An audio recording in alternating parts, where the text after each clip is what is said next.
তীব্র তাপপ্রবাহে পানি ছিটিয়ে নগরী ঠান্ডা রাখার চেষ্টা করছে ঢাকা উত্তর সিটি কর্পোরেশন। এ নিয়ে বিস্তারিত জানাতে যুক্ত হবেন আমাদের সহকর্মী আরিফুল ইসলাম। এছাড়াও রাজশাহী থেকে যুক্ত হবেন আমাদের আরেক সহকর্মী। শুরুতেই চলে যেতে চাই রাজধানীতে।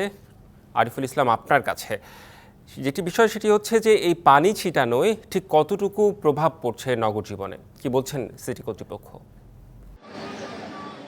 রেদওয়ান, আমার পেছনে যেটা দেখতে পাচ্ছেন স্প্রেস ক্যানোনের ধারা এই ঢাকা উত্তর সিটি কর্পোরেশন এই পানি ছিটানো হচ্ছে। সেই পানি ছিটাতে যাতে করে যে ধরনের তাপপ্রবাহ চলছে, এই তাপপ্রবাহে কিছুটা স্বস্তি ফিরছে। সেই স্বস্তিটা যদি আমি দেখাতে চাই, তার বহিঃপ্রকাশ ঘটবে এই চিত্রটি দেখে। যদি দেখতেই পাচ্ছেন ছোট ছোট বাচ্চারা, শিশু কিশোররা, তারা কিন্তু মেতে উঠেছেন পানি পেয়ে।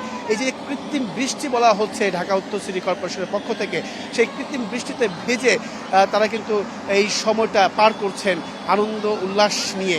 সেটা আসলে দেখার মতো। আর একটি বিষয় জানি রাখি যে রাস্তা ঠান্ডা করার জন্য তারা কিন্তু দীর্ঘ সময় ধরে পানি দিচ্ছে যাতে করে রাস্তা ভিজে যায়, সেই ব্যবস্থা করছে। এছাড়াও এই যে স্প্রে ক্যাননের মাধ্যমে যে পানি দেওয়া হচ্ছে, সেই পানিটা মূলত হচ্ছে শুধুমাত্র যে এই শিশু কিশোর তারা কিন্তু নয়, ঢাকা উত্তর সিটি কর্পোরেশনের মেয়র তিনি কিন্তু এখানে এসেছেন।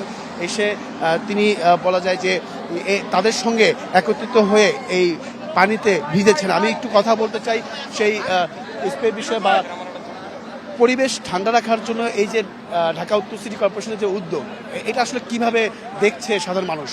না, আমরা যেটা দেখছি, আমাদের চিফ হিট অফিসার আমাদেরকে বলেছে যে বিভিন্ন দেশে এই কৃত্রিম বৃষ্টি কিন্তু তৈরি করা হচ্ছে এই সময়। তা আমরা আমাদের এই ক্যাননটা দিয়ে আমরা আগে গাছে পানি দিতাম, কিন্তু সেই বললো ক্যাননটা তোমাদের কাছে আছেই, আপনারা কেন এটিতে কৃত্রিম বৃষ্টি দেন না। আমরা গত 3-4 দিন যাবত শুরু করেছিলাম, দেখি এটা খুব ভালো একটা রেজাল্ট এসেছে। এবং তারও সাজেশন হলো বিভিন্ন পার্কগুলোতে এরকম কৃত্রিম বৃষ্টি তৈরি করে আমরা করতে পারি না কেন, কুলার জোন, এটিও আমরা করার চিন্তা ভাবনা করেছি। এবং যদিন পর্যন্ত হিট ওয়েভ থাকবে, দুটো ক্যানন সকাল 11টা থেকে বিকাল 4টা পর্যন্ত বিভিন্ন মেইন রোডগুলোতে থাকবে। এছাড়াও কিন্তু আমরা পানির বন্দোবস্ত করেছি, প্রায় 200 ভ্যান পুরো ঢাকা শহরে ঘুরবে, প্রত্যেক দিন ঘুরবে। ধন্যবাদ। শুনছিলেন রেদওয়ান যে শুধুমাত্র যে এই পানি দেওয়ার স্প্রে সেটা কাজ করছে না, সেখানেও তার মধ্যেও কিন্তু তারা বিশুদ্ধ পানির একটা আয়োজন করেছে। বিশেষ করে যারা রাজধানীতে খেটে খাওয়া মানুষ রয়েছে, রিক্সাওয়ালা রয়েছে, যারা পানি কিনে খেতে পারে না, তাদের জন্য কিন্তু বিশুদ্ধ পানির ব্যবস্থাও রেখেছে ঢাকা উত্তর সিটি কর্পোরেশন। তো এই পেছনের চিত্রটাই কিন্তু আসলে বহিঃপ্রকাশ যে কিছুটা হলেও স্বস্তি দিতে পেরেছে ঢাকা উত্তর সিটি কর্পোরেশনের এই কৃত্রিম বৃষ্টির মাধ্যমে। তো এই ছিল এখান থেকে রেদন, সবশেষ রেদন। আরিফ, আপনাকে অনেক ধন্যবাদ। চলে যেতে চাই রাজশাহীতে, সেখানে আছেন সহকর্মী সৌরভ হাবিব। সৌরভ হাবিব, রাজশাহীর জনজীবনে কেমন প্রভাব পড়েছে, বিস্তারিত জানাবেন। রেদওয়ান, আপনাকে জানিয়ে রাখছি যে গতকাল রাজশাহীতে মৌসুমের সর্বোচ্চ তাপমাত্রা ছিল 42.4 ডিগ্রি সেলসিয়াস, এবং এই যে তাপমাত্রা আজকেও কিন্তু একই রকম তাপমাত্রা। সকাল 10টায় আমরা জেনেছি 36.5 ডিগ্রি তাপমাত্রায়, 3 ঘন্টা পর দুপুর 12টায় আমরা জেনেছি 39.5 ডিগ্রি সেলসিয়াস। অর্থাৎ প্রতি ঘন্টায় কিন্তু তাপমাত্রা বাড়ছে 1 ডিগ্রি করে।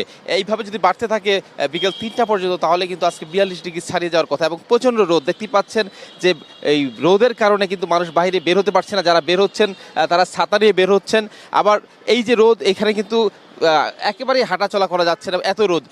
একবারে মাটি, সড়ক থেকে সবকিছু উত্তপ্ত হয়ে আছে, বাতাস পর্যন্ত উত্তপ্ত, যে কারণে কিন্তু মানুষ কিন্তু এখানে ভিড় করে তারা একটু আখের রস, ডাব কিংবা শরবত খাচ্ছেন রাস্তার পাশে যারা বিক্রেতা তাদের কাছ থেকে। এবং এইভাবেই কিন্তু প্রতিদিনের চিত্র। গত 1 এপ্রিল থেকে যে মৃদু তাপদাহ শুরু হয়েছিল, এবং এটি পরবর্তীতে মাঝারি, তীব্র, এবং গতকাল থেকে তা অতি তীব্র তাপদাহের রূপ নিয়েছে। এবং এই তাপদাহের কারণে কিন্তু সাধারণ মানুষ, যারা খেটে খাওয়া মানুষ, তাদের কিন্তু চরম কষ্ট হচ্ছে। শিশু এবং বৃদ্ধদেরও প্রচণ্ড কষ্ট হচ্ছে, তারা ডায়রিয়া, সর্দি, জ্বর সহ নানা রোগে আক্রান্ত হচ্ছেন। তো এই অবস্থায় কিন্তু চিকিৎসকরা বলছেন যে একটানা রোদে যাওয়া যাবে না, রোদে যেতে হলে অবশ্যই ছাতা ব্যবহার করতে হবে। যারা টানা কাজ করছেন তাদেরকে যেন অবশ্যই কিছুক্ষণ ছায়াতে বিশ্রাম নিয়ে তারপরে আবার কাজ করতে হয়, এই ব্যবস্থা রাখতে বলছেন। এছাড়া মাঝে মাঝে স্যালাইন পানি খেতে বলছেন চিকিৎসকরা, নইলে হিট স্ট্রোক হয়ে যেতে পারে, কারণ স্যালাইন খেলে লবণের যে ঘাটতি, পানির যে ঘাটতি, এটি পূরণ হবে। তো এই অবস্থায় এখানে কেমন, এই যে আপনাদের রাজশাহীতে কেমন গরম পড়েছে একটু বলবেন? রাজশাহীতে 42 ডিগ্রি তাপমাত্রা যখন উঠে, তখন আমাদের এখানে একবারে চরম দুর্বিষহ অবস্থা হয়ে যায়। এমনি রাজশাহীতে প্রতি বছরই গরম একটু বেশিই পড়ে এবং ঠান্ডাও বেশি পড়ে। আমরা ঠান্ডা গরমের ভিতরে অত্যন্ত কষ্টের মধ্যে দিয়ে ধন্যবাদ আপনাকে। রেদওয়ান, শুনছিলেন যে এখানে যে ঠান্ডা এবং গরম দুটোই কিন্তু বেশি পড়ে, যে কারণে একটা দুর্যোগপূর্ণ আবহাওয়া কিন্তু সবসময় রাজশাহীতে থাকে। রেদওয়ান। সৌরভ হাবিব, আপনাকে অনেক ধন্যবাদ।